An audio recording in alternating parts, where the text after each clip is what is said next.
जय गणेश जय गणेश। एक बूढ़ी माई अपना टूटे हुए घर में अकेला रहती। एक दिन बूढ़ी माई नहा धोआ कर गणेश भगवान का मंदिर में प्रणाम करने गई थी। ऐसे प्रणाम कर कर आ रही थी, वैसे विनायक गणेश भगवान उनका पीछे पीछे पीछे आने लगे। पूरी माई आकर अपना घर में ढुकी या पीछे पीछे विनायक गणेश भी आकर ढुक गया। पूरी माई अपना घर का दीवार पर एक ताक बनाकर रखी थी। विनायक गणेश वही ताक पर जाकर सारा दिन बैठा रहता। पूरी माई एक दिन माटी का हारी में खीर बनाई और बनाकर अच्छे से ढाक ढूक कर स्नान करने चली गई। ताक से गणेश उतर कर थोड़ा खीर छोड़कर सारा खीर खा गया। फिर बूढ़ी माई स्नान करके आई तो उनकर आंगना में तुलसी के पेड़ थे।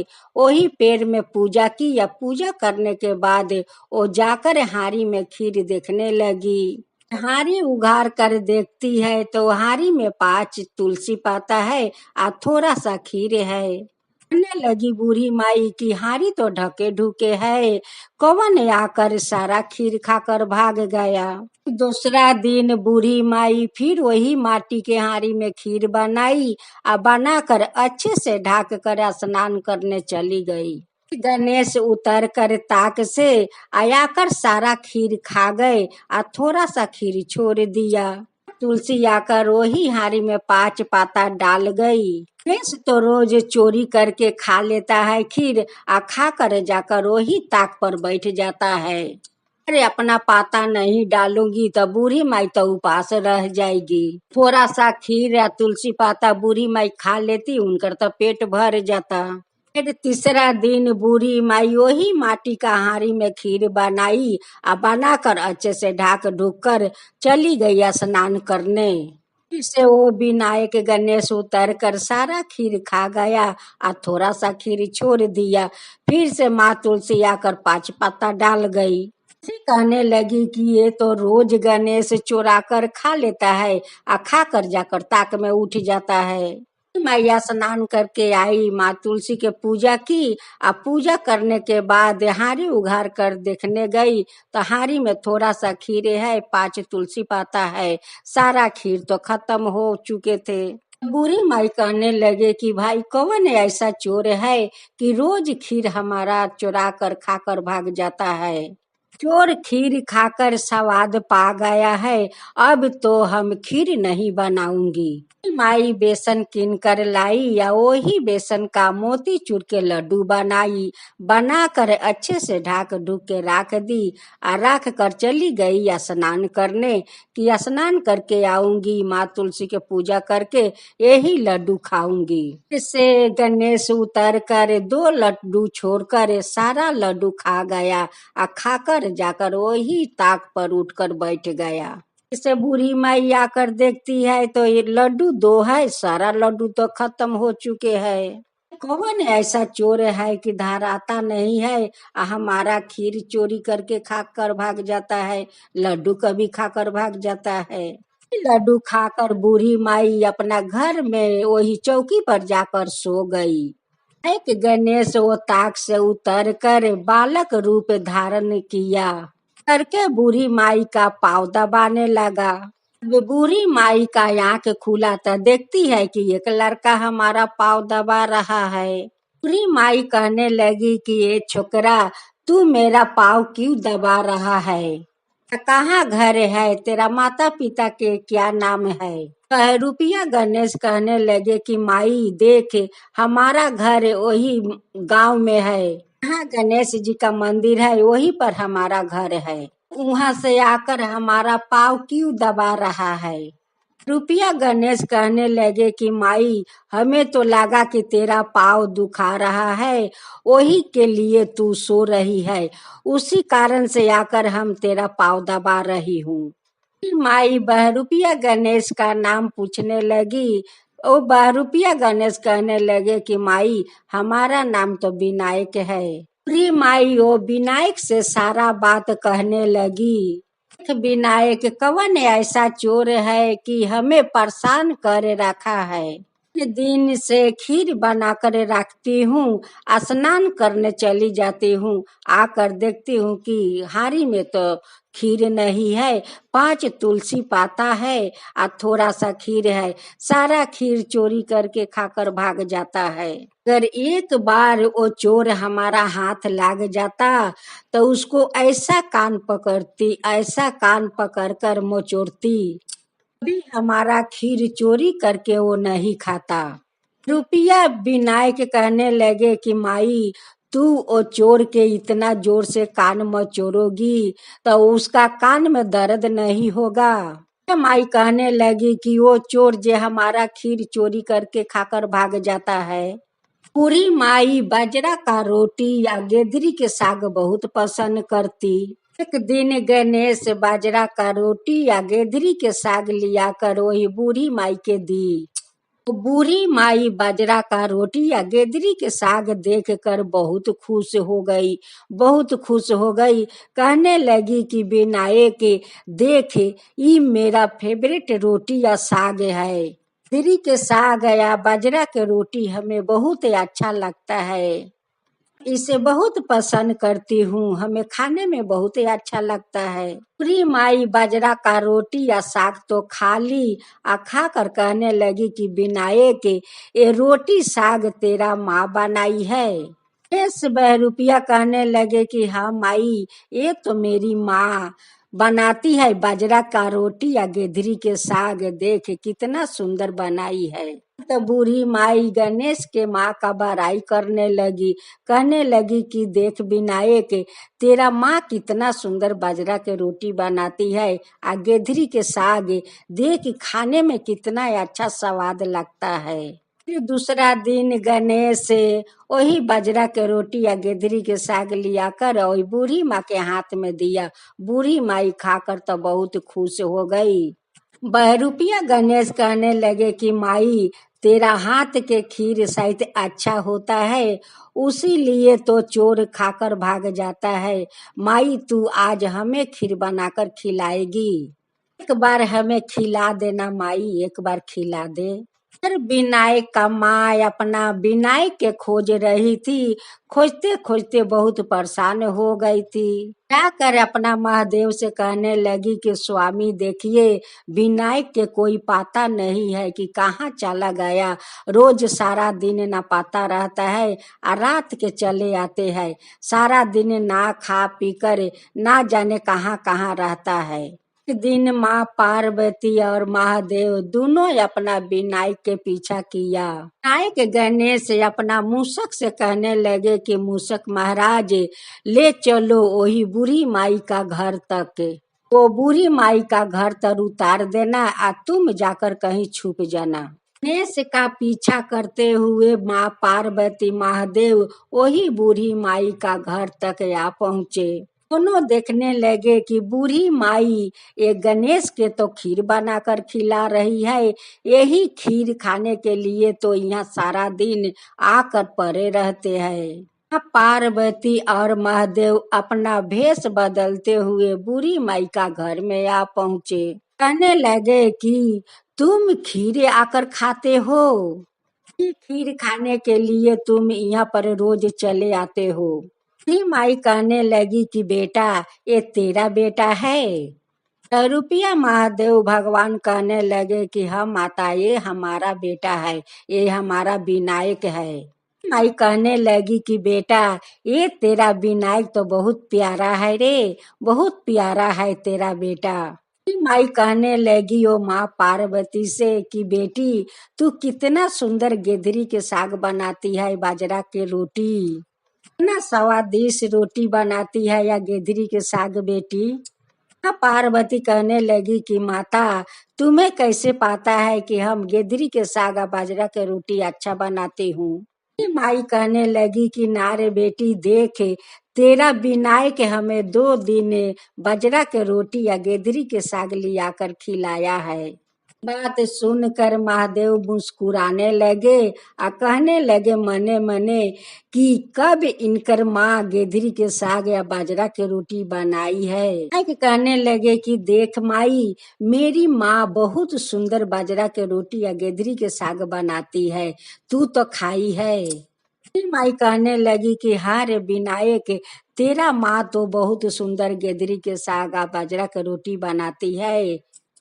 कर तो हमारा आत्मा जुड़ा गया रे विनायक, आत्मा जुड़ा गया। विनायक बूढ़ी माई से कहने लगे कि माई, तू पूछ मेरा माँ से क्यों बनाती है कि नहीं। फिर माई उनकर माँ से पूछने लगी। पार्वती कहने लगी कि हाँ माँ, हम बनाती हूँ, हम गेदरी के सागा बाजरा के रोटी बनाती हूँ माता। माँ पार्वती का झूठ बोलना पड़ा। बूढ़ी माई दोनों का आशीर्वाद देने लगी, कहने लगी कि बेटा, हमेशा तेरा सादा तू सुहागिन रहेगी और तेरा जोड़ी हमेशा बना रहेगा बेटा। तेरा तो जोड़ी है बेटी, जैसे माँ पार्वती महादेव का जोड़ा है वैसे ही तेरा जोड़ी है। रुपया महादेव कहने लगे कि माता, हम लोग क्या माँ पार्वती या महादेव जैसा लगती हूँ। बेटा, तेरा तो महादेव और माँ पार्वती का जोड़ी है। रुपया महादेव भगवान कहने लगे कि माता, अगर वही पार्वती और महादेव अगर आपके सामने चले आते तो। माई कहने लगी कि बेटा, वो सौभाग्य हमारा कहाँ है। पार्वती और महादेव भगवान का दर्शन करना हमारा सौभाग्य कहाँ है। अगर एक बार माँ पार्वती का या महादेव का दर्शन हो जाता तो हमारा तो वैकुंठ हम पा जाते, कुंड हमारा मिल जाता। फिर हमारा वो नसीब कहाँ है बेटा, हमारा नसीब नहीं है। अभागिन बूढ़ी का माँ पार्वती या भगवान महादेव का दर्शन हमारा नसीब में नहीं है, हमारा नसीब में नहीं है बेटा, नहीं है। बात कहकर बूढ़ी माई का आंख से झर झर आंसू गिरने लगे। अभी तो भगवान महादेव व माँ पार्वती अपना रूप में आ गई। तो बूढ़ी माई दोनों को पाव पकड़ कर रोने लगी हको बिको, आ कहने लगी कि आज हे भगवान, हमारा तो बैकुंठ मिल गया, हे माँ पार्वती हमारा तो बैकुंठ मिल गया।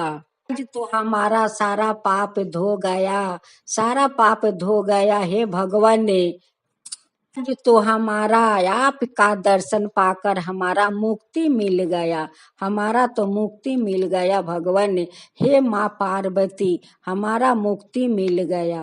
गणेश भी अपना रूप में आ गए। बूढ़ी माई कहने लगी कि गणेश भगवान, आप बालक के रूप में हमारा घर में एक दिन हमारा पाँव दबा रहे थे, से कितना बड़ा पाप हो गया हे गणेश भगवान, हमसे कितना बड़ा पाप हो गया। आप बालक के रूप में आकर हमारा पाँव दबाने लगे। गणेश कहने लगे कि माई, अगर तेरा पाँव नहीं दबाती तो हमारा खीर कहाँ से मिलता।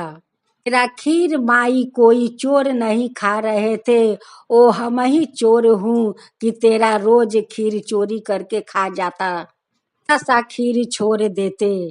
थोड़ा खीर में माँ तुलसी आकर 5 पाता डाल जाती, उपास ना रह सके। माई कहने लगी कि हे गणेश भगवान, आपका जूठा खाकर तो हम धन्य हो गए, तो बैकुंठ मिल गया। देव कहने लगे कि माता, हम लोग आप पर बहुत पसंद हूँ, बहुत पसंद हूँ। हमारा विनायक का खीर बना बना कर खिलाती रही। जी माँ, वरदान हमसे मांगिए, जो चाहिए वही वरदान मांगिए।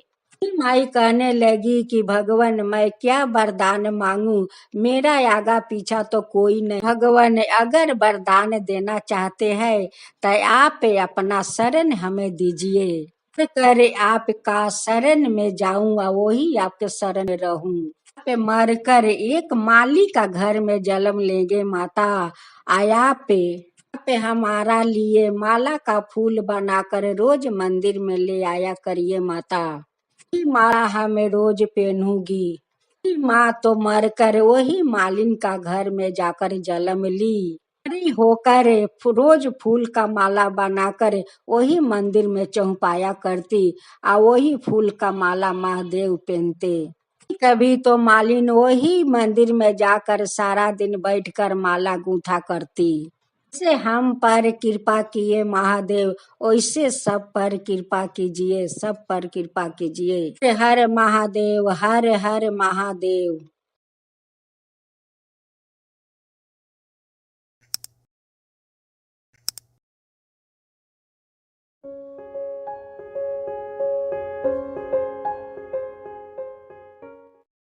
गोपिलपुर नामक एक गांव था। उस गांव में एक धर्मात्मा ब्राह्मण रहा करते थे।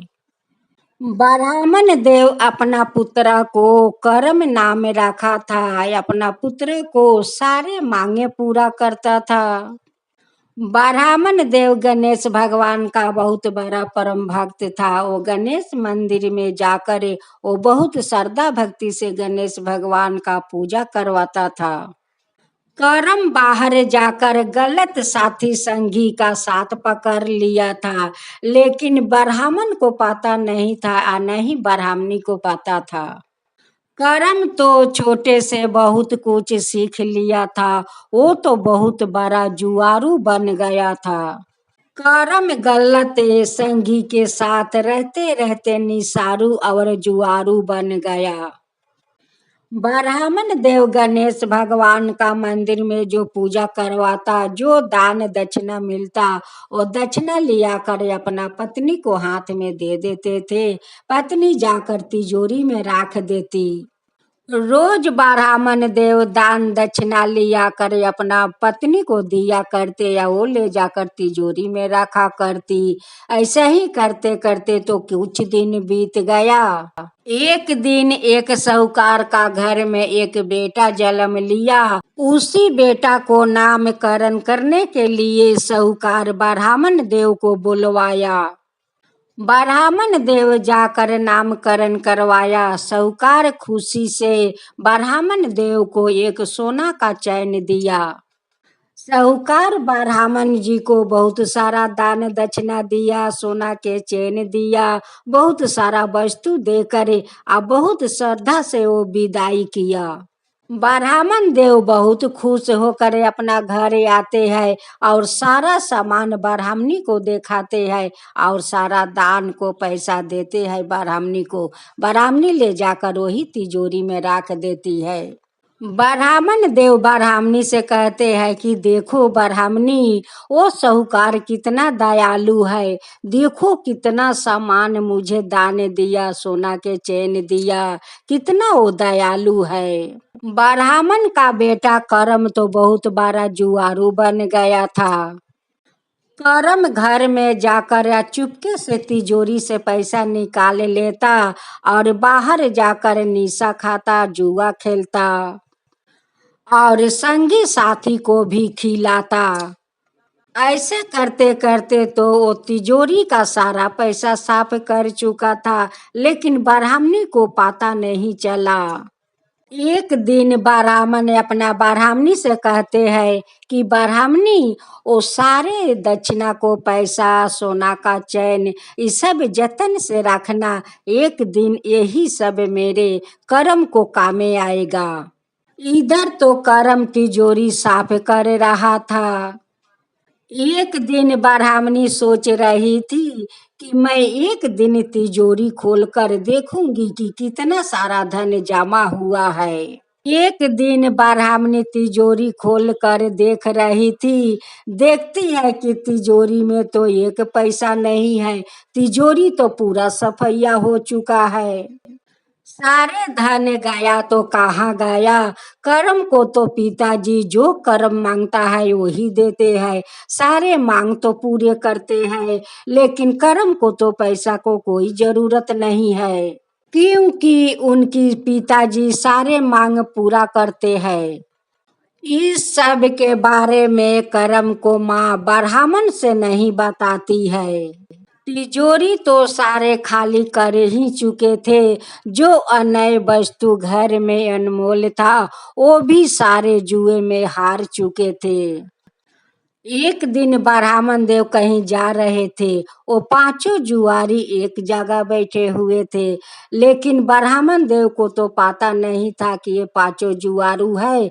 इसके संगत में तो मेरा बेटा जुआरू बन गया है। ये सब के बारे में तो ब्राह्मण देव का कुछ भी पता नहीं था। ब्राह्मण देव वो लोग से बात करते करते देखते हैं कि एक लड़का के गले में चेन है। वो ब्राह्मण देव कहने लगा कि बेटा, ये चेन तुम्हें कहाँ मिला? वो कहता है कि ब्राह्मण देव, ये चेन तो मेरा है। ब्राह्मण देव कहते हैं कि ये चेन तो मेरा है। वो जुआरू कहता है कि ये चेन तो मेरा है। जब जब ब्राह्मण देव अपना पत्नी से पूछते कि कर्म कहाँ गया है, तब तब ब्राह्मणी झूठ बोला करती कि वो कहीं बाजार गए होगे, नहीं तो स्नान करने गए होगे, यह कहीं घूमने गए होगे। ऐसे ही वो झूठ बोला करती। ब्राह्मण देव तो वो लड़का के गले में सोने के चैन देख कर तो बहुत क्रोधित थे। जाकर अपना पत्नी से कहते हैं कि जो साहूकार मुझे सोना का सिकरी दिया था, वो सिकरी कहाँ है, मुझे लाकर दो। ब्राह्मणी कहती है कि वो चैन तो मैं कहाँ राख दिया है, मुझे तो कोई ख्याल नहीं आता है, और नहीं मुझे पता है कि मैं कहाँ राख दी हूँ। ब्राह्मणी कहती है कि जब मेरा ख्याल आ जाएगा तो मैं चैन लिया कर आपको हाथ में दे दूंगा। एक दिन ब्राह्मण देव बाजार गए हुए थे। उसी बाजार में पांचों जुआरू मिल जाता है, और पांचों जुआरू कहता है कि हे ब्राह्मण देव, आप तो इतना धर्मात्मा हो, आपका पुत्र इतना जुआरू क्यों है ब्राह्मण देव? हे ब्राह्मण देव, आपका पुत्रा शुद्ध सोने के चैन नहीं हारा है, घर के अनमोल वस्तुओं सभी भी जुआ में हार चुका है। वो रोज आता है, हम लोग के साथ जुआ खेलता है, और जब हार जाता है तो एक एक वस्तुओं वो हम लोग के जुए में दे देता है। ब्राह्मण देव ये सब बात सुनकर घर आते हैं और अपना पत्नी से कहते हैं कि जब जब तुमसे पूछती हूँ कि कर्म कहाँ है, तुम कहती हो कि वो बाजार गए होंगे, नहीं तो स्नान करने गए होंगे, यह यही कहीं घूम रहे होंगे। तुम हमसे झूठ पर झूठ बोल रही थी। आज मैं तुम्हें अतंजलि देती हूँ। ब्राह्मण देव अपना कमंडल से जल लेते हुए अपना पत्नी को अतंजलि दे देते हैं, और शराप देते हैं कि आज से तुम निर्धन बन जाओगी और भिक्षा मांग कर खाओगी। तुम हमसे झूठ बोलती रही, या तुम्हारा बेटा जुआ में सारे धन हरता रहा। तुम्हारा मृत्यु हो, यह तुम्हारा बेटा को मेरी आंख से एक बूंद आंसू नहीं बहेगा।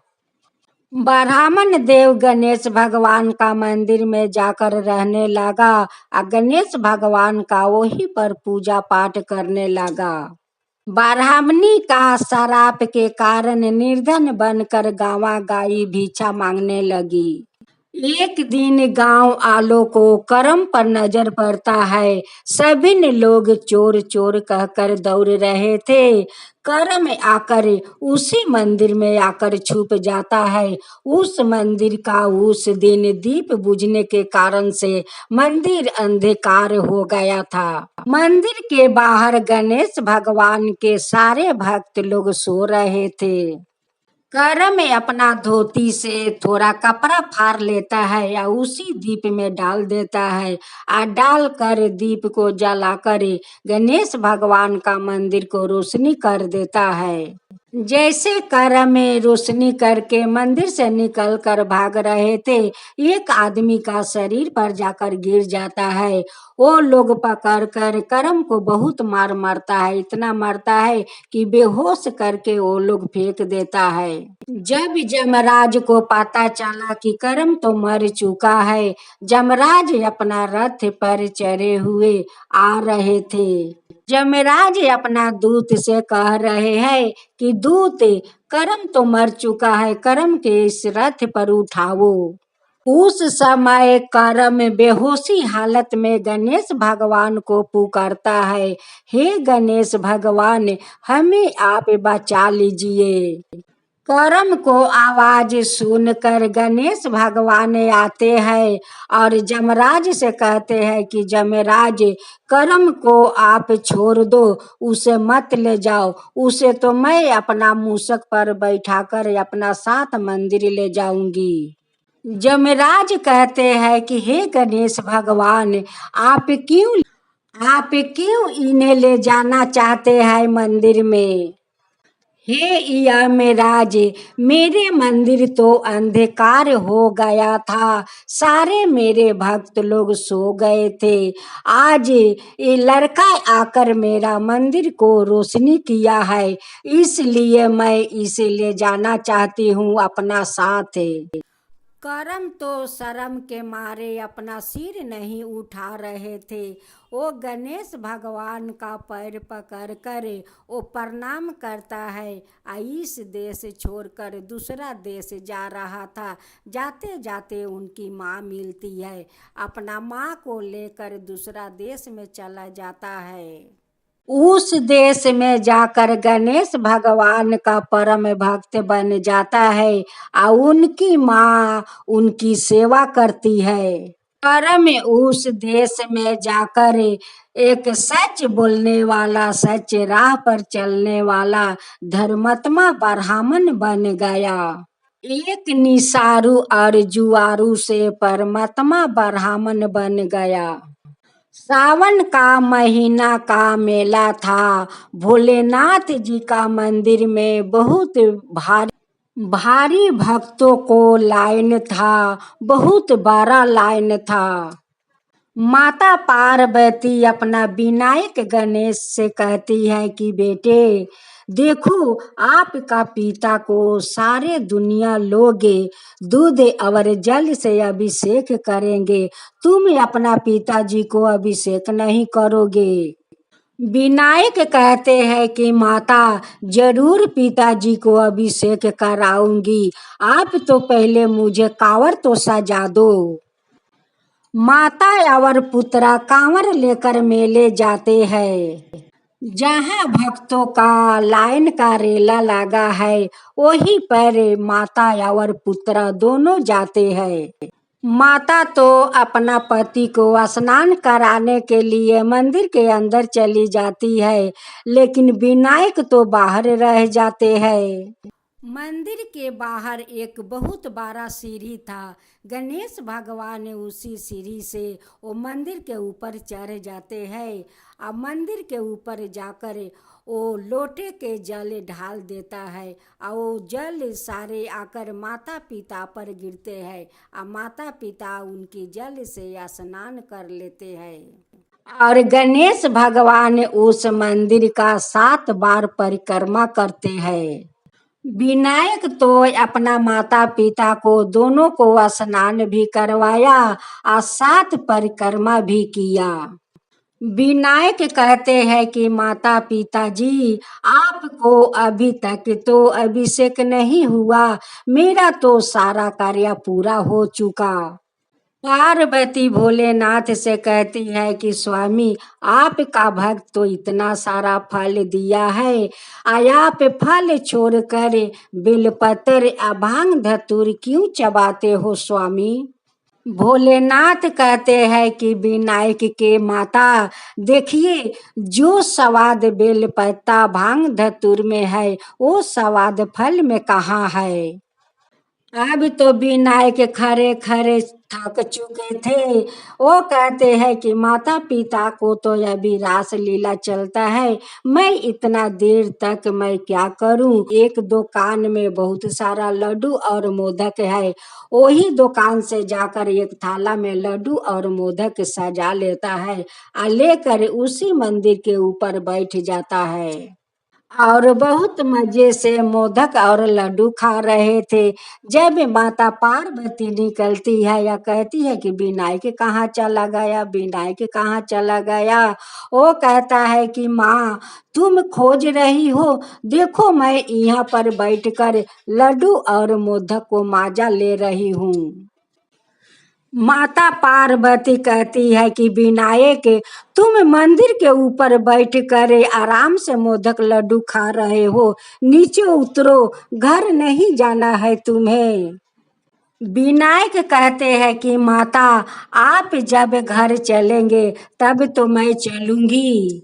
जब गणेश उतर कर माता के पास आते हैं तब माँ कहती है कि बेटा विनायक तुम अपना पिताजी को अभिषेक नहीं करवाए।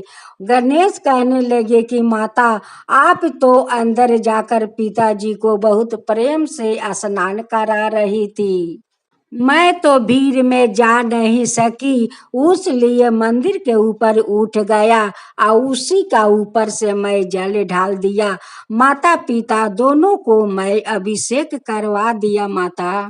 आप दोनों को मैं अभिषेक करवाया माता, 7 परिक्रमा किया माता, मेरा तो सारे कार्य पूरा हो चुका है माता। माता पार्वती कहती है कि विनायक तू तो बहुत चतुर है रे, तेरा दिमाग में इतना अच्छा अच्छा बुद्धि कहाँ से आ जाता है रे।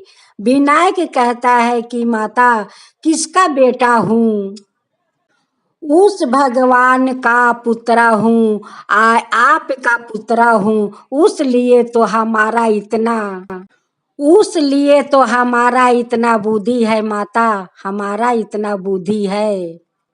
जिसका पिता भगवान महादेव हो, जिसका माता गौरा पार्वती हो, उसका पुत्रा को भला बुद्धि नहीं होगा तो और क्या होगा माता।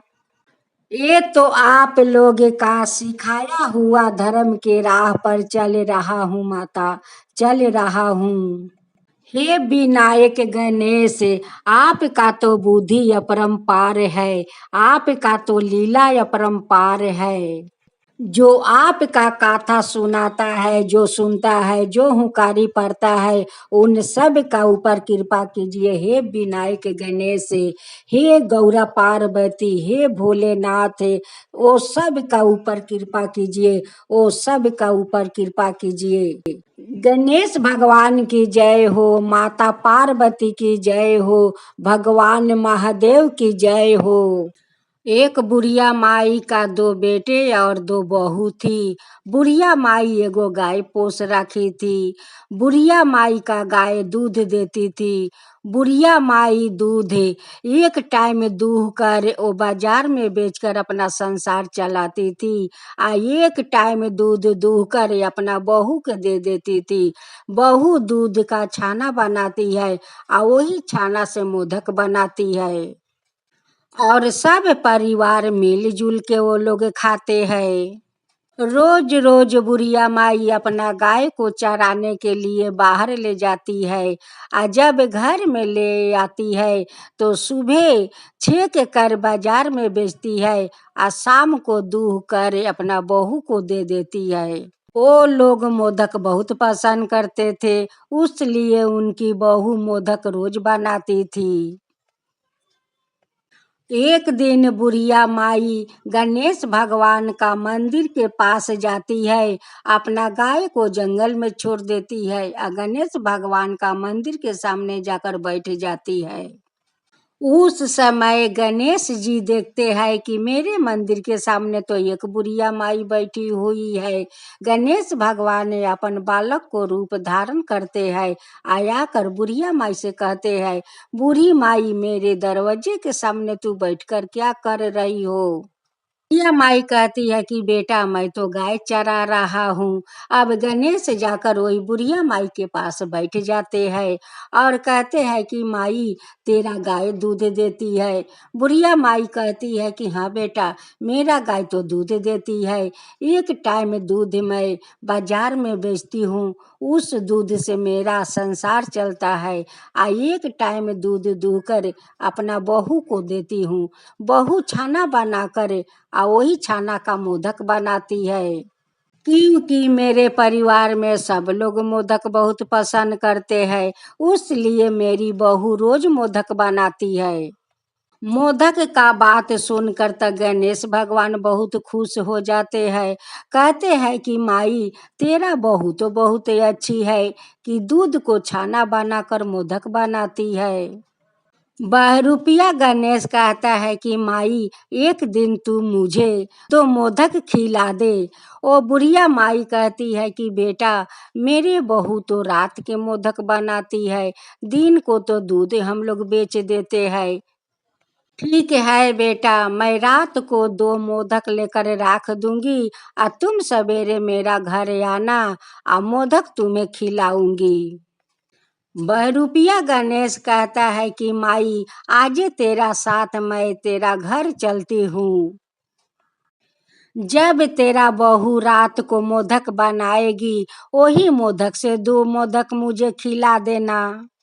बुढ़िया माई घर में जाती है या बुढ़िया माई के साथ साथ वो बहरूपिया घर में ढुक जाता है और कहता है कि माई तेरा बहू मोदक बनाएगी, मैं देखूंगी कि तेरा बहू कैसे मोदक बनाती है। अब तो गणेश वही घर में बैठे हुए देख रहा था कि उनकी बहू दूध उबालकर छाना बनाती है और छाना बनाकर मोदक बनाती है। मोदक बनाकर एक थाला में रख देती है और कहती है कि सब लोग घर से बाहर चलो, जब ठंडा हो जाएगा तो हम सभी लोग मिलकर मोदक खाएंगे। सब लोग घर से तो बाहर हो जाता है। अब बहरूपिया गणेश जी तो अंतर ध्यान होकर घर के अंदर ढुक जाते हैं और सारे मोदक खाकर वो बाहर निकले आते हैं। जब बुढ़िया माई का बहू घर में जाती है मोदक लाने के लिए, जाकर देखती है कि थाला में तो एक भी मोदक नहीं है। बहू आकर अपना सासू माँ से कहती है कि माँ मैं तो रोज मोदक बनाकर वही थाला में रख देती हूँ, आज देखिए तो थाला में एक भी मोदक नहीं है, आज तो मोदक ना जाने कैसे गायब हो गया। बहरूपिया गणेश कहता है कि माई तू तो बोली थी कि तुझे मैं मोदक खिलाऊंगी, लेकिन तेरा मोदक तो सारा गायब है, तू कहाँ से मुझे मोदक खिलाएगी। ओ नटखट गणेश कहता है कि माई तू तो मुझे मोदक नहीं खिलाई, मैं अपना घर जाती हूँ। गणेश तो देख लिया था कि वो लोग कहाँ मोदक बना कर रखती है। उनकी बहू रोज मोदक बनाया करती और नटखट गणेश जाकर मोदक सारे चोरी करके खाया करता। उनकी बहू कहती है कि माँ इतना दिन से तो हम लोग इतना दिन से मोदक बना रही हूँ, कभी तो मोदक गायब नहीं होता है और जब से तुम ये लड़का को लेकर आई हो तब से मेरा घर के मोदक गायब हो जाता है। बुढ़िया माई कहती है कि बहू देखो मोदक बनाकर तो सभी लोग घर से निकले आई और वो लड़का तुम्हारे साथ तो बाहर निकला, रात भर तो मेरे साथ था, वो कब जाकर तुम्हारा मोदक खाया। अब तो वो लड़का अपना घर चला गया, फिर भी तो तुम्हारा मोदक गायब हो जाता है। कहीं तुम्हारा मोदक बिलाई तो नहीं खा जाती है। बहू कहती है कि माँ इतना दिन से तो कभी बिलाई मोदक नहीं खाई, आए आज कैसे मोदक खा जाएगी। ये तो 2-3 दिन से हम लोग के घर में ऐसे हो रहा है। कुछ दिन का बाद बुढ़िया माई वही मंदिर का पास जाती है और गाय छोड़कर वही मंदिर के सामने बैठती है। फिर से गणेश अपना भेष बदलते हुए मंदिर से निकलता है और कहता है कि माई फिर तू गाय चराने आई है। बुढ़िया कहती है कि मेरा तो यही काम है, गाय चराना, गोबर करना, चिपरी बनाना, गाय को नहलाना, यही सब तो मेरा काम है। अगर गाय को सेवा नहीं करूंगी तो गाय कहाँ से दूध देगी। अगर उन्हें मैं घास नहीं खिलाने के लिए ले आऊंगी तो वो दूध कहाँ से देगी। बहरूपिया गणेश हंस हंस कर कह रहा है कि माई, तू तो मुझे अपना घर बुला कर ले गई, लेकिन हमें तो मोदक नहीं खिलाई। प्रिया माई कहती है कि नारे बेटा देख, कौन आकर मोदक सारा खा जाता है। इतना दिन से तो कभी मोदक नहीं खाने आता था। कई दिन से बहुत परेशान किया है।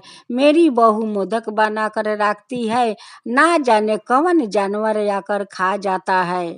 बुढ़िया माई अपना गाय चरा कर घर आती है और रात को दूध दूह कर अपना बहू को देती है। बहू दूध का छाना बनाकर मोदक बनाकर थाला में रख देती है। राख कर और मोदक के थाले अपना सामने रखती है। उस दिन तो सारा परिवार मिलकर मोदक खाया। फिर उनकी बहू तीसरा दिन मोदक बनाकर घर में रख देती है और दरवाजा बंद कर देती है। कुछ देरी का बाद दरवाजा खोलकर जाती है मोदक लाने के लिए, तो देखती है कि सारा मोदक तो थाला में है। कहती है कि आज तो मोदक गायब नहीं हुआ और नहीं कोई पोसू जानवर आया खाने के लिए। 2 दिन से तो गणेश का मोदक नहीं मिलता है खाने के लिए। वो कहता है बुढ़िया माई से कि बुढ़िया माई, तू तो मुझे घर बुला कर ले गई, लेकिन एक भी मोदक मुझे नहीं खिलाई। फिर बुढ़िया माई गाय चरा कर घर जाती है और दूध छेक कर अपना बहू को दे देती है। और दूध को बहू फटाती है, छाना करके मोदक बनाती है, बना कर घर में थाला में रख देती है। अब बहरूपिया गणेश जाते हैं, अंतर ध्यान होकर घर में ढुक जाते हैं और सारा मोदक खाकर घर से निकल आते हैं। बहू जाकर थाला में देखती है तो कहती है कि जा, आज भी गायब हो गया। 2 दिन से तो गायब नहीं होता है, फिर आज गायब हो गया। एक दिन गणेश बुढ़िया माई का सपने में दर्शन देते हैं और कहते हैं कि माई, तेरा तो मोदक मैं चोरा चोरा कर खा रही थी। तेरे साथ जो वो बालक गया था तेरा घर, वो कोई बालक नहीं था माई, वो तो मैं गणेश था, मैं गणेश था माई। तेरा बहू का हाथ का मोदक खाकर मैं बहुत प्रसन्न हूँ माई, बहुत प्रसन्न हूँ। गणेश भगवान सपने में कहते हैं कि माई, तू मेरे लिए मोदक बनाकर हमारा मंदिर में तू ले आएगी। बुढ़िया माई सपने में कहती है कि हाँ भगवान, हे गणेश भगवान, आप तो मुझे सपना में आकर दर्शन दिया, आप आकर चोर के रूप में हमारा घर के मोदक आकर खा जाते थे। हम लोग समझ रहे थे कि कोई बिलाई उलाई आकर सारा मोदक खाकर चला जाता है। हे गणेश भगवान, अगर आप अपना रूप में जाकर कहते कि माई मुझे मोदक खाना है, भगवान आपके लिए तो मैं बहुत सारा मोदक बनवा देती और अपना हाथ से आपको मैं मोदक खिलाती। हे गणेश भगवान, आपका मंदिर में मैं रोज 5 मोदक चढ़ाऊंगी। गणेश भगवान कहते हैं कि माई, अगर तू मेरे रोज जाकर मंदिर में 5 मोदक खिलाएगी, मैं तेरा घर में मैं धन बरसाऊंगी। माई जाकर अपना घर के कोने में देख, एक झोला होगा, वही झोला में बहुत सारा धन है माई।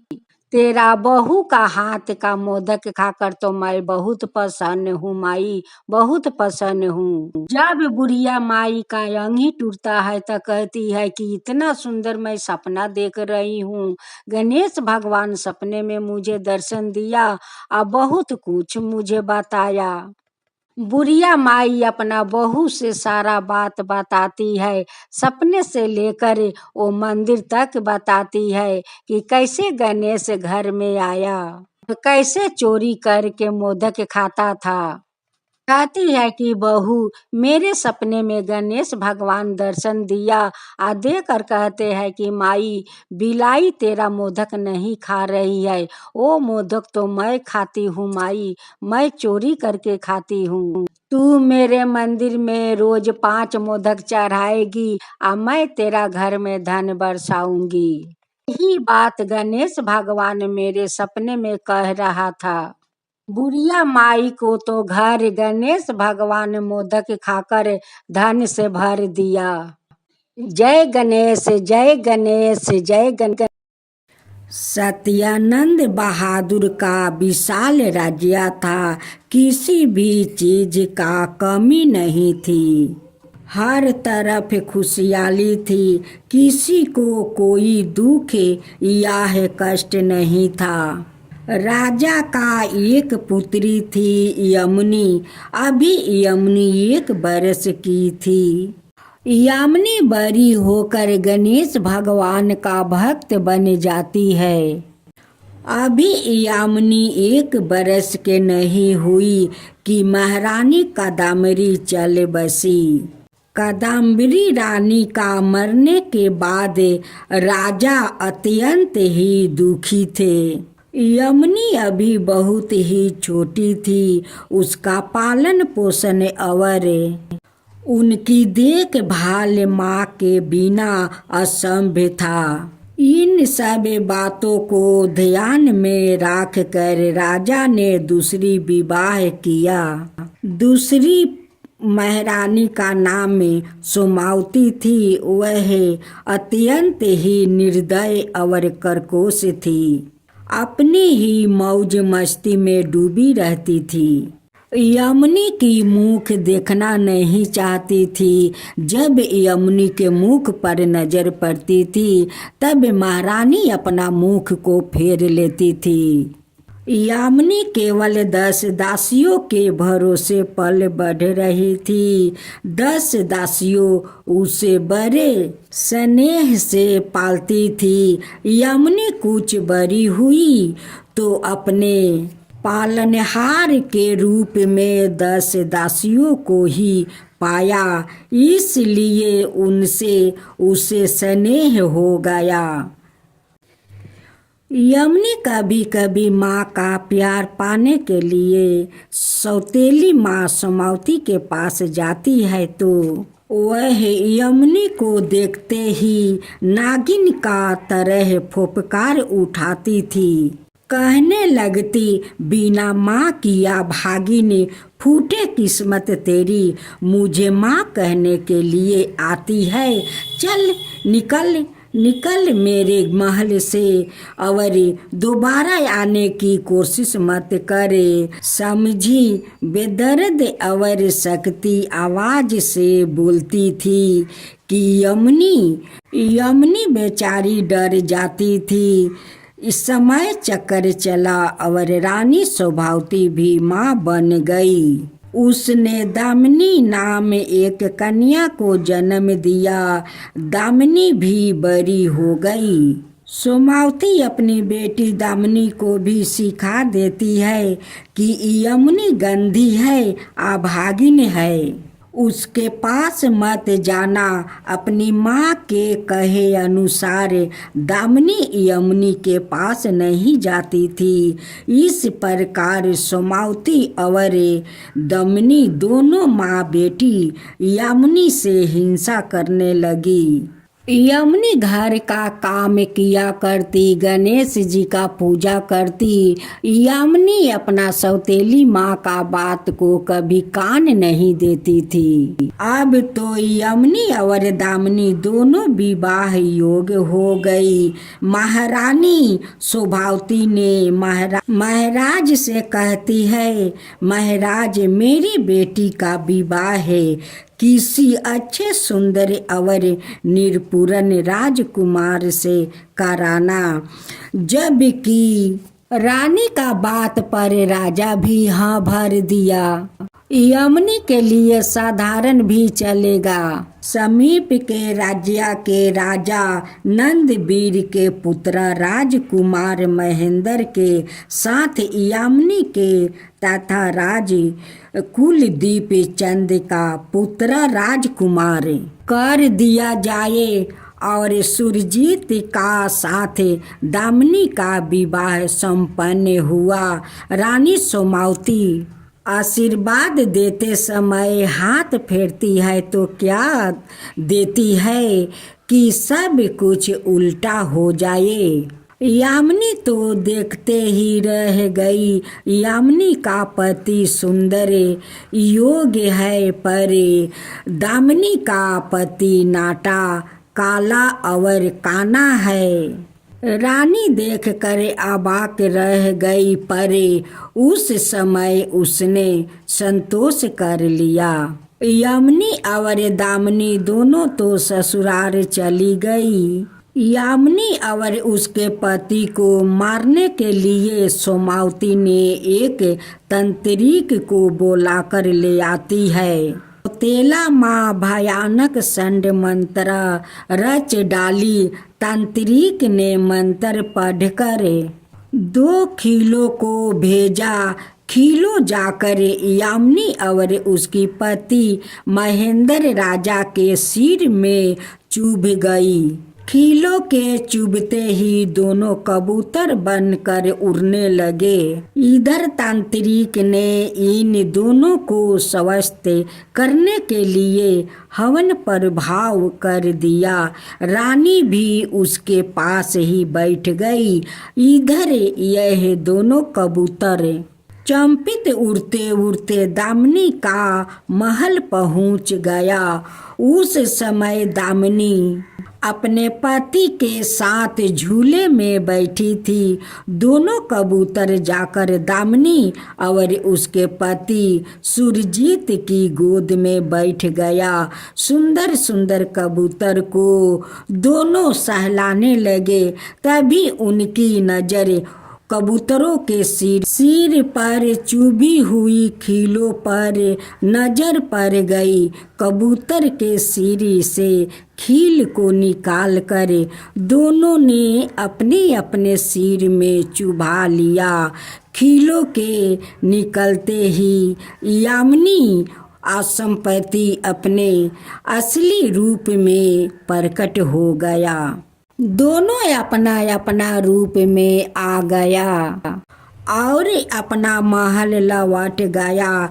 दामिनी और उसके पति खीलों के चुभते ही कबूतर ओ तो बन गया और उड़ने लगे। दोनों कबूतरों उड़ते उड़ते उसी स्थान पर जाकर बैठ गया जहाँ पर तांत्रिक और रानी सोमावती हवन कर रहे थे। दोनों कबूतरों को देखकर तांत्रिक और रानी खुश हो गया। उन दोनों ने यही समझ रहा था कि यह दोनों यामिनी चंपत है। सोमावती का क्या पता था कि यह दोनों मेरी ही बेटी दामाद है। दामिनी और उसका पति है। तांत्रिक का कहने पर रानी सोमावती ने उन दोनों कबूतरों को पकड़ कर हवन कुंड में डाल दिया। प्रचंड अग्नि से दोनों झुलस गया।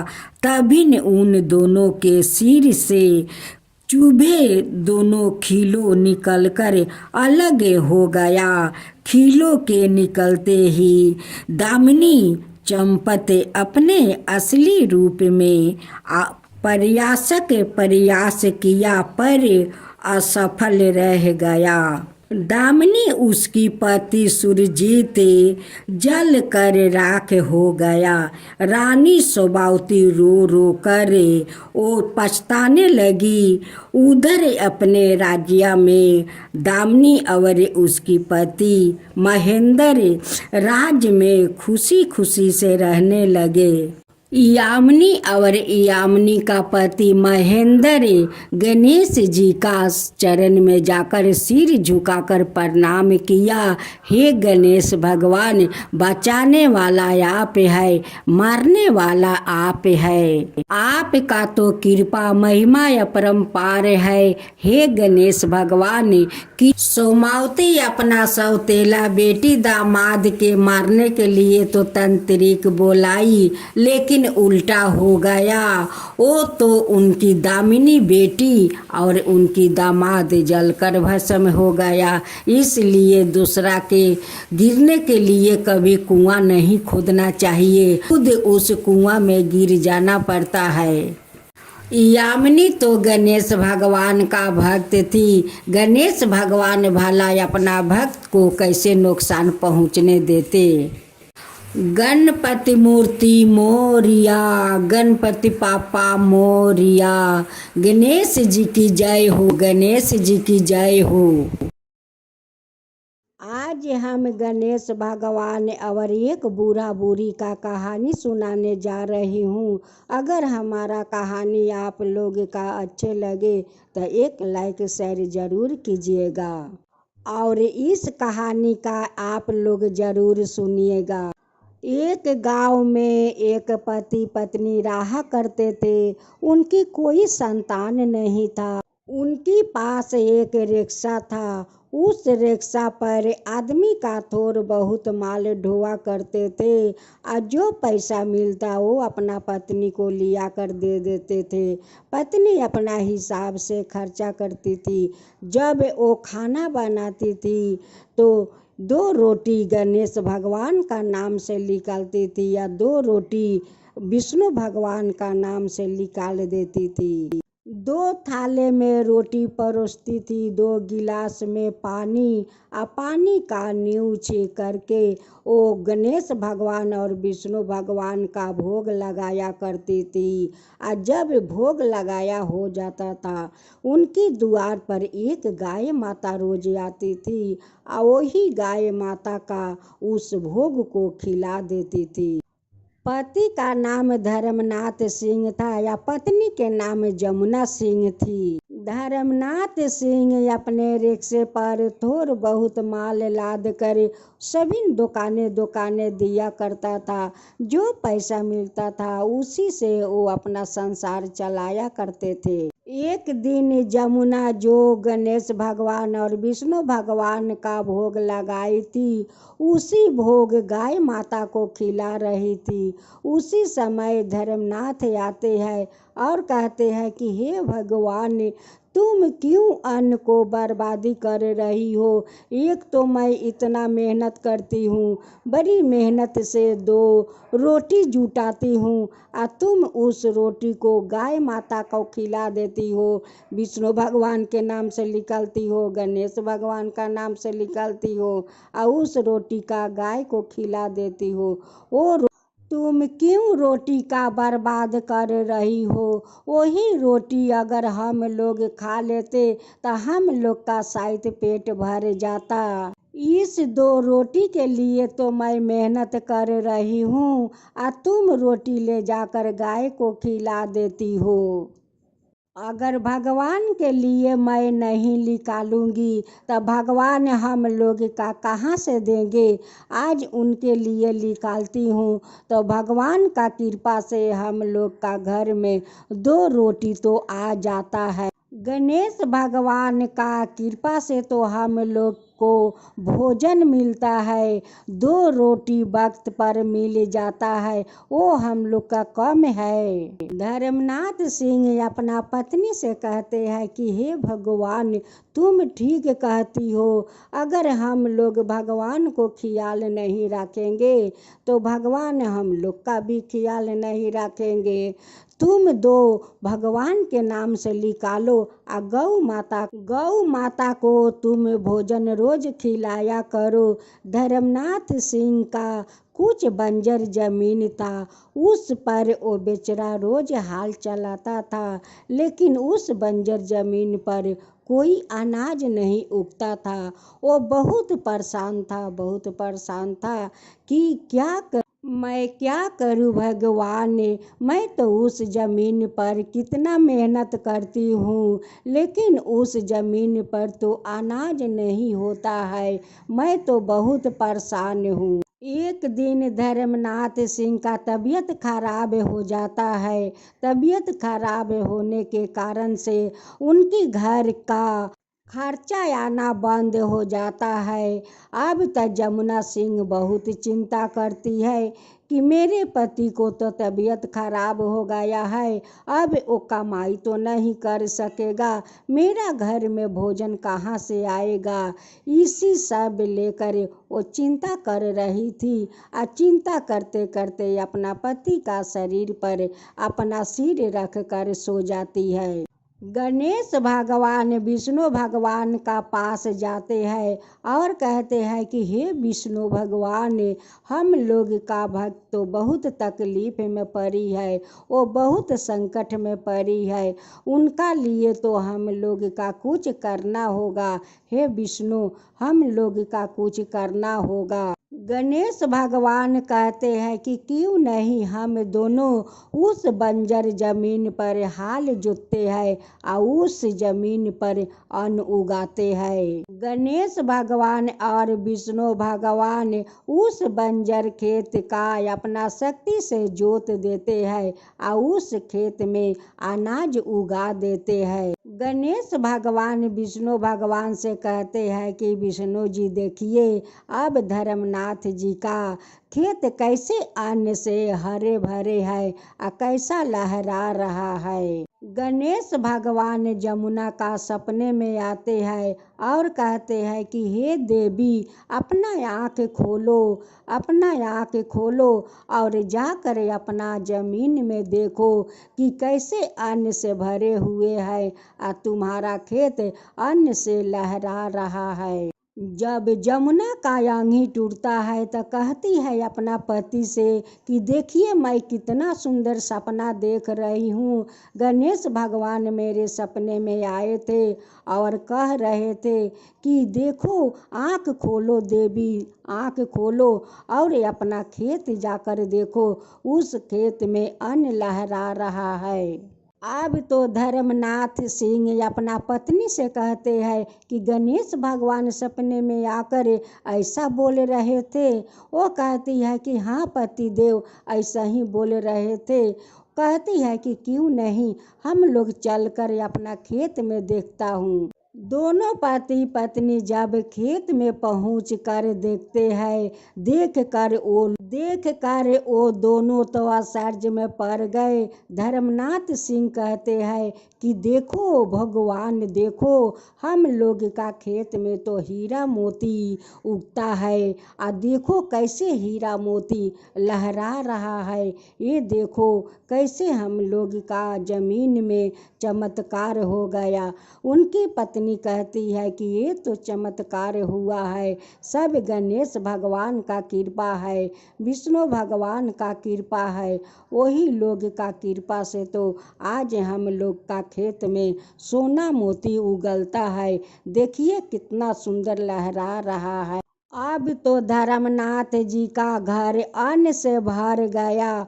उनकी पत्नी कहती है कि हे पति देव, देखिए, जो रोटी मैं रोज गणेश भगवान का भोग लगा रही थी, उस रोटी का आज गणेश भगवान कर्ज उतार दिया है, विष्णु भगवान कर्ज उतार दिया है।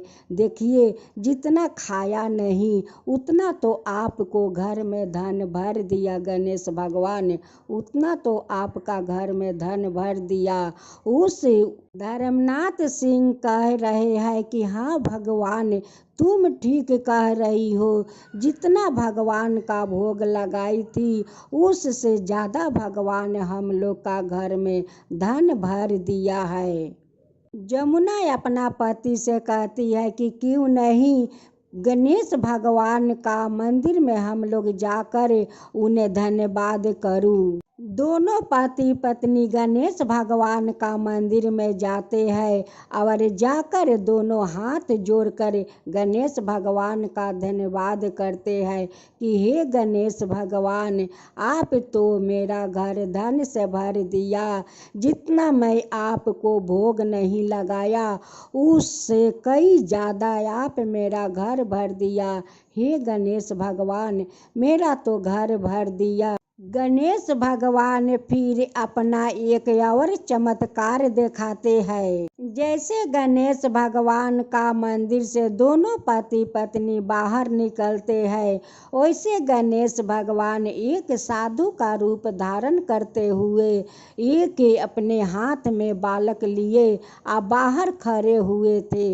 वो कहते हैं, ना जाने कौन ऐसी माँ इस बच्चा को रास्ते में फेंक गई है। अगर जिनका कोई संतान ना हो, अगर वो इस बच्चा का ले जाकर पोसती है तो बहुत अच्छा होगा। जमुना अपना पति से कहती है कि सुनते हो, हम लोग का तो कोई संतान नहीं है। अगर इस बालक को हम लोग गोद ले लेते हैं और लेकर पोसते हैं तो यही बच्चा एक दिन हम लोग का सहारा बन जाएगा। धर्मनाथ सिंह कहते हैं कि चलो भगवान, हम लोग उस बच्चा को गोद ले लेते हैं। दोनों पति पत्नी जाते हैं और कहते हैं कि हे साधु बाबा, हम लोग का तो कोई संतान नहीं है। इस बालक को हम लोग का गोद में डाल दीजिए। इस बालक को हम लोग पोसेंगे। इससे हम लोग बहुत सारा प्यार देंगे। इसको तो लार दुलार से हम लोग पालेंगे पोसेंगे। गणेश भगवान तो वो लोग का खेत में इतना सारा अन्न लहरा दिया कि कभी वो लोग का अन्न शेष नहीं होगा। गणेश भगवान तो वो लोग का कोई संतान नहीं था, फिर संतान दे दिया। वो लोग का जीने का सहारा दे दिया। एक दिन फिर से गणेश भगवान उस जमुना के सपने में आते हैं और कहते हैं कि देवी, अब तो तुम्हारा घर में कुछ के तो कमी नहीं है। अगर कमी हो तो बोलो, मैं वो भी पूरा कर दूंगी। जमुना कहती है कि नहीं भगवान, नहीं, अब मुझे कुछ का कमी नहीं है। घर में तो मेरा अन्न से धन भर गया है। आप तो मेरे गोद में संतान डाल दिया है। अब मेरा कुछ का कमी नहीं है भगवान, कुछ का कमी नहीं है। सब कुछ से मेरा घर भर गया है गणेश भगवान, सब कुछ से मेरा घर भर गया है। हे गणेश भगवान, जैसे उस औरत का घर में अन्न से धन भर दिया, उनकी संतान नहीं था, उन्हें संतान दे दिया। सब कुछ देकर उनकी घर पूरा कर दिया, खुशी लौटा। हे गणेश भगवान, वैसा ही सबका ऊपर कृपा कीजिए, सबका ऊपर कृपा कीजिए। जो आपका कथा कहता है, जो सुनता है, जो हुंकारी पड़ता है, उन सब का ऊपर कृपा कीजिए, उन सब का ऊपर कृपा कीजिए। जय गणेश भगवान की जय हो, गणेश भगवान की जय हो, विनायक गणेश की जय हो, विनायक गणेश की जय हो। एक बार गणेश जी छोटे बालक के रूप में चिमटे में चावल और चमचों में दूध लेकर निकले। वो हर किसी से कह रहे थे कि कोई मेरी खीर बना दो, कोई मेरी खीर बना दो। वहाँ पर एक बुढ़िया माई बैठी थी। उसने कहा, लाओ मैं बना देती हूँ। वह छोटा सा बर्तन चढ़ाने लगी तो गणेश जी ने कहा कि दादी माँ, छोटी सी भगौनी मत चढ़ाओ, तुम्हारे घर में जो सबसे बड़ा बर्तन हो वही चढ़ाओ। बुढ़िया माई ने गणेश जी का मन रखने के लिए 12 बर्तन चढ़ा दिया। वह देखते रह गई कि वह जो थोड़े से चावल उस बड़े बर्तन में डाले थे, वह तो पूरा भर गया है। गणेश जी ने कहा, दादी माँ मैं नहा धोआ कर आता हूँ। जब खीर तैयार हो गई तो बुढ़िया माई के पोता पोती खीर खाने के लिए रोने लगी। बुढ़िया ने कहा, गणेश जी महाराज तेरे भोग लगाना है कह कर चूल्हे में थोड़ी सी खीर डाल दी और कटोरी बाहर कर बच्चों को दे दी। बुढ़िया की पड़ोसी ने ऊपर छत पर से देख रही थी तो बुढ़िया ने सोचा यह चुंगली कर देगी, इसलिए एक कटोरी भर कर उसे भी पकड़ा दिया। बेटे की बहू ने भी चुपके से एक कटोरी खीर ले जाकर खाई और कटोरा चौकी के नीचे छुपा दिया। अभी भी गणेश जी नहाकर नहीं आए थे और बुढ़िया को भी भूख लग रही थी, तो वह भी एक कटोरी में खीर डाल कर केवाड़ के पीछे बैठकर एक बार फिर कहा कि गणेश जी महाराज आपके भोग लगे। यह कह कर खाना शुरू कर दिया। तभी गणेश जी आ गए। बुढ़िया माई ने कहा, आजा रे गणेश खीर खा ले, मैं तो तेरा ही इंतजार कर रही थी। तब गणेश जी ने कहा, दादी माँ मैंने तो खीर पहले ही खा लिया। बुढ़िया ने कहा, कब खाई? गणेश जी ने कहा, जब तेरी पोते पोती ने खाई तब खाई थी, जब तेरी पड़ोसन ने खाई तब खाई थी, और जब तेरी बहू ने खाई तब भी खाई थी, और अब तूने खाई तो मेरा पेट पूरा ही भर गया। बुढ़िया ने कहे, बेटा तेरी सारी बात सच है, लेकिन बहू बेचारी तो सुबह से काम में लग रही है, तो फिर उसने खीर कब खाई? गणेश जी महाराज ने कहा, चौकी के नीचे देखो जूठा कटोरा पड़ा है। तूने तो मेरा भोग तो लगाया, वह तो बिना भोग के ही खा गई। बुढ़िया ने कहा, बेटा घर की बात है, घर में ही रहने दो। अब बताओ बची हुई खीर का क्या करूं? गणेश जी ने कहा, नगरी को जिम्मा दे दो।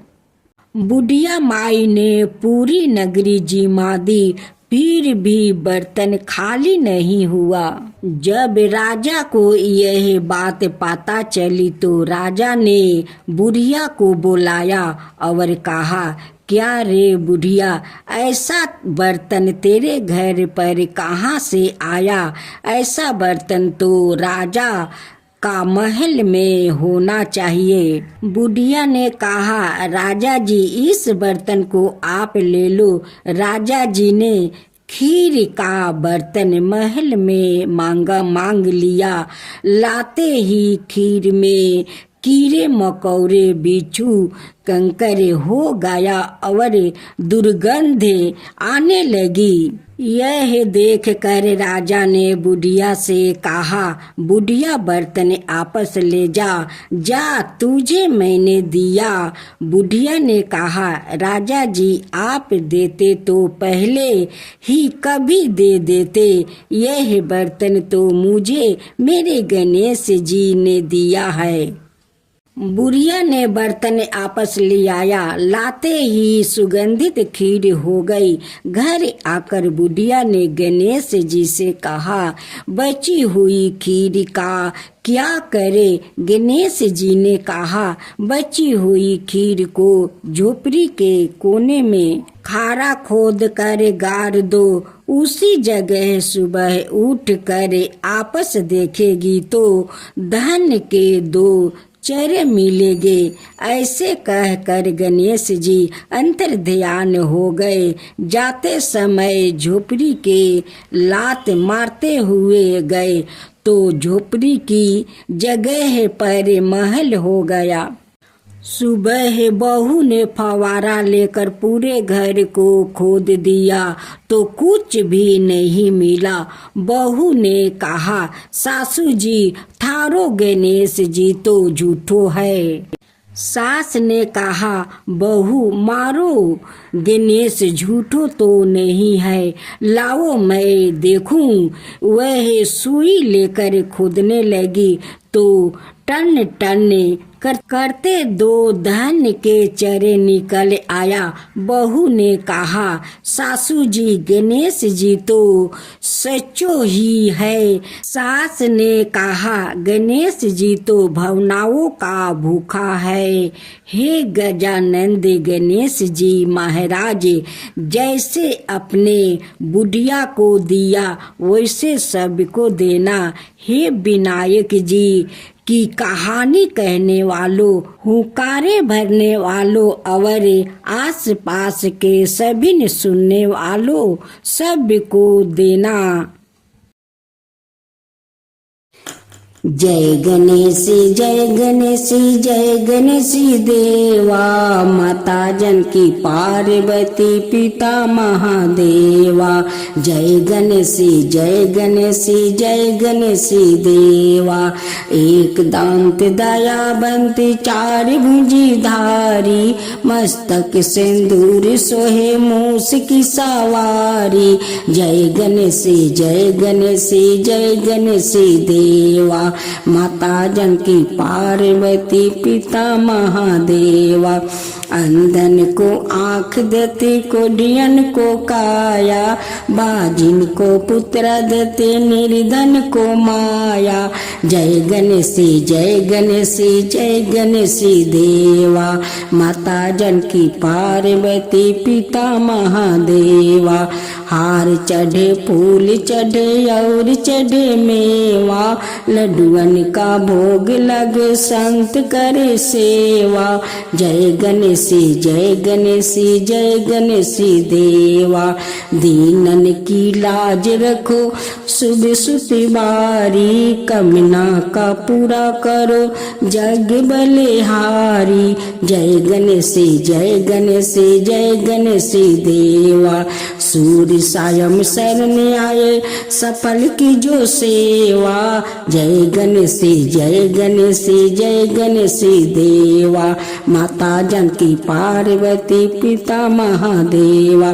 जय गणेश जय गणेश जय गणेश देवा, माता जानकी पार्वती पिता महादेवा।